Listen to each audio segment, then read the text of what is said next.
Hello, ladies and gentlemen, and welcome back to the Zombie Train. This is episode number 277, and I'm your host, Ellis, otherwise known as Train Man. Today, our question is from Eastrail 11, and it was on episode 225, and it states, "Did you ever have to transport military stuff or people high up in politics like the president? If so, did they get special treatment? What did you transport for the military if you did transport something?"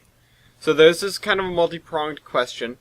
There are really a couple of sides to it, too, that I have to talk about. The first one is the one where I inflate my own ego and say that the U.S. military, the U.S. government, basically, at that point in time, the U.S. Navy, which was the surviving branch of the military which effectively made up the surviving U.S. government, all of the U.S. started being run under the Navy. The areas that had been, I guess liberated is the wrong word because it's zombies. They're not exactly an oppressive regime. But the areas that had been cleared and reset for human habitation, areas that had been, cleared, yeah, is the right word. Those were run by the U.S. Navy, which started to set up began operating as a military body acting in a time of emergency, and then eventually set up a legislative body that would eventually sort of become what we've got today, which is it's effectively what the U.S. was pre-war. But anyway, it's just with all new people because most people didn't survive. Even the attempts to get people into bunkers and stuff like that usually ended up unsuccessful because they would often let people in somebody who was infected but didn't know it yet, and then they would go through the incubation period and they would kill everyone, which I believe is what happened in the Greenbrier bunker. But again, I don't know. I'm not privy to that. I'm not privy to that information, so to a point I was a subordinate of the U.S. Navy. I was a subordinate of the government, basically like a contractor. However, this is the part where I point out that they did give me a Zeppelin, and that's definitely some sort of special treatment. So, but that said, so when we were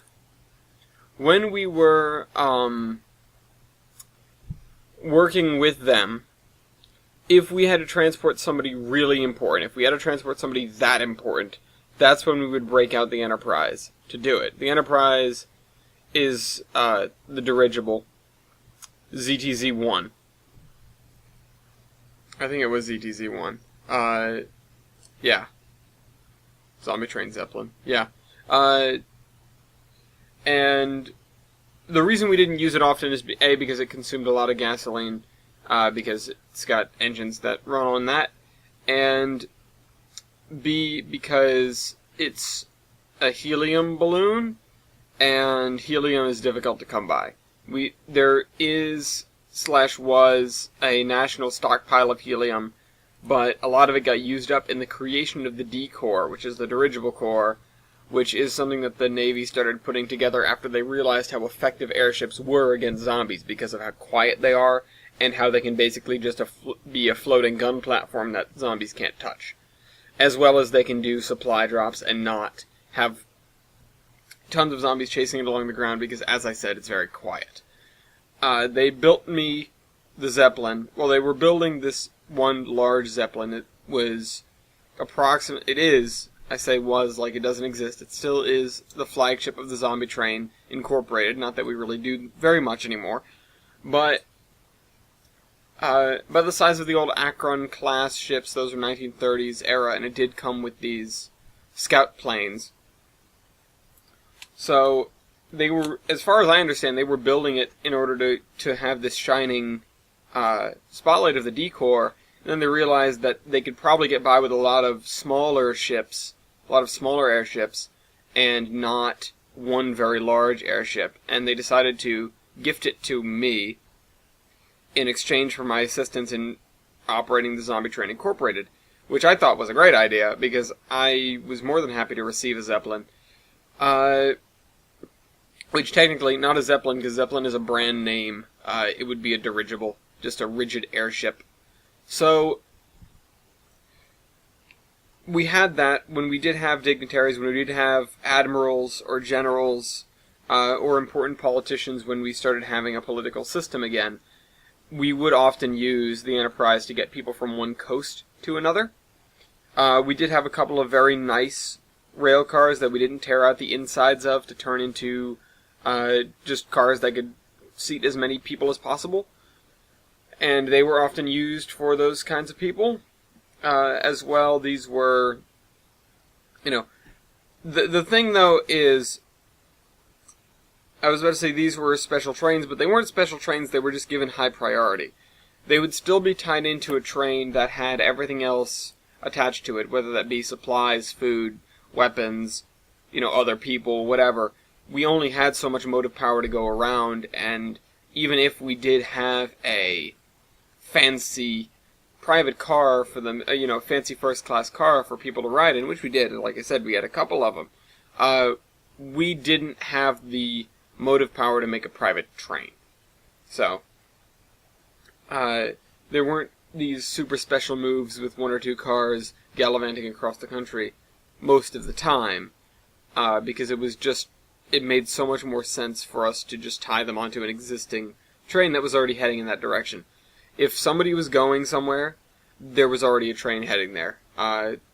There was a pretty cohesive, or pretty inclusive, is what I should say, network of regularly scheduled trains after about the middle of the Zombie Train Incorporated. Once we had gotten past our initial power shortages, and before we were really looking for the expansion,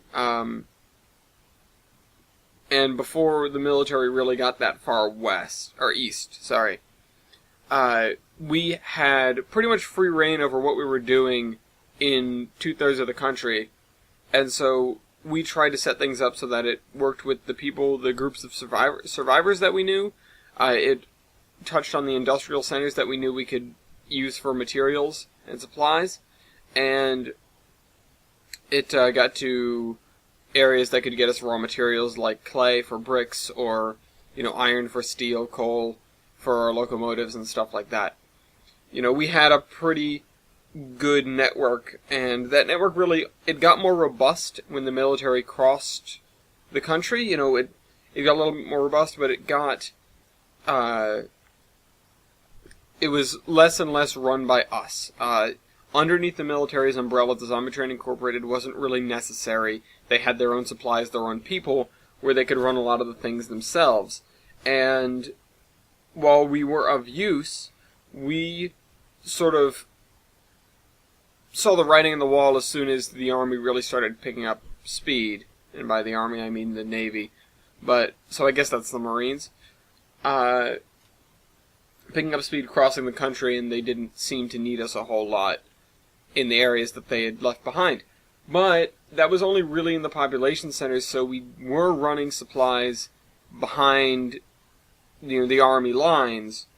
It's just we didn't necessarily use that area or get as much use out of that area as we did the areas that were still quote-unquote wilderness, because our job was to keep the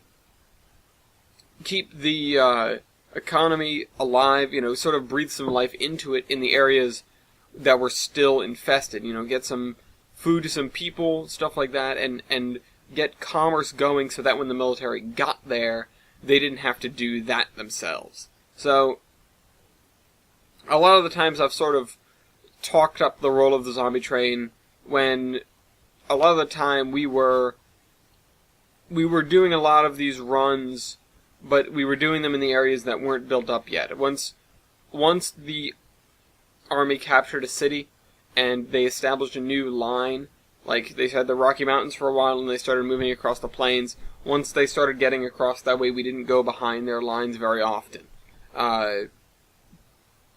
They, like I said, they had competent people.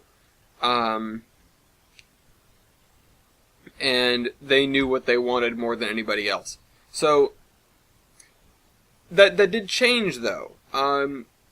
We saw the writing on the wall. We sort of saw our influence shrink a little bit when the army came in, but then when they moved on, so the space immediately behind their lines and some supply lines for them are stuff that they took care of a lot.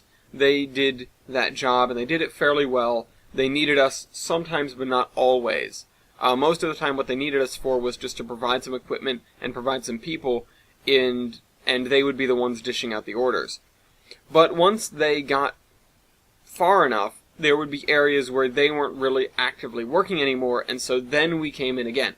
So you saw this sort of dip where the Zombie Train was all over the country. The Zombie Train Inc. was all over the country. We're serving, thousands of little communities that had managed to survive by some way, shape, or form. And then the army comes across, and you see like this lull where we sort of dialed back a little bit.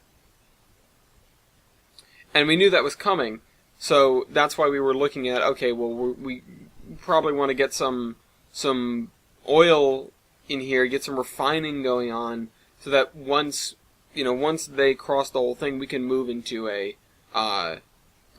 situation where we're running on diesel power, and that can transition very easily into a normal, modern railway, the stuff that we were used to before the war.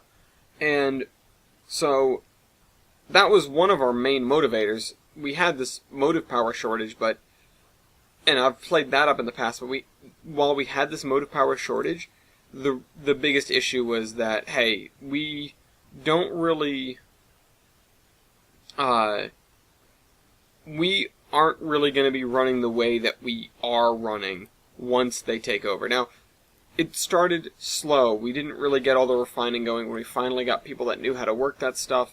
And like I said, there was a period in time where there was this resurgence of Zombie Train activity, where they marched their way across the country, and behind them they had a pocket of area that it was all theirs, and we just did a little bit of help, and so we would move people from way back to the front lines, or supplies and stuff. So we were doing a lot of shipping for the military, but it was just to get it to like a forward operating base, and then they'd handle the logistics from there.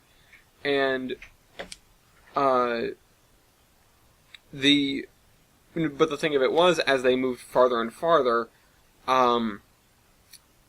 we sort of gained traction in the areas that they'd left behind, because they were all about just the logistics, and again, the economy stuff was up to us. So they would move on from an area, and then we would come back, and we would fill in the void that they leave behind as they continue marching. And the moment they made it all the way across, they sort of turned to us and were like, "You're doing a good job. Keep doing it. We're going to work on this government thing." And so we did, and that's really when our transition ramped up, I guess. We started going from full steam power to full diesel power. It was like okay, transition era is happening now. We know what our goals are. We don't have to lollygag. We don't have to start wondering, okay, how many are we going to retire? How many are we going to bring into service?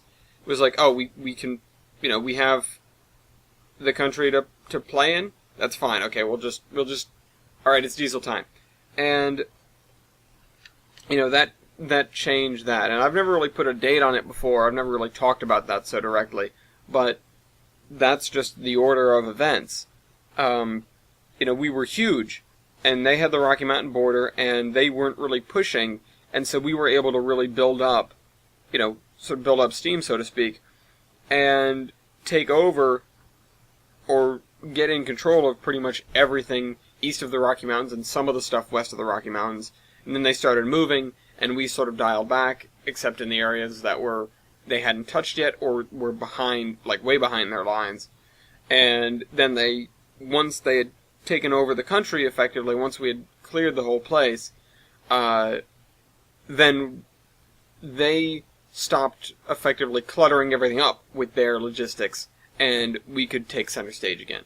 So yeah, we did a lot of work for them, but a lot of times they really did their own thing. Hope you guys enjoyed. Trainman out.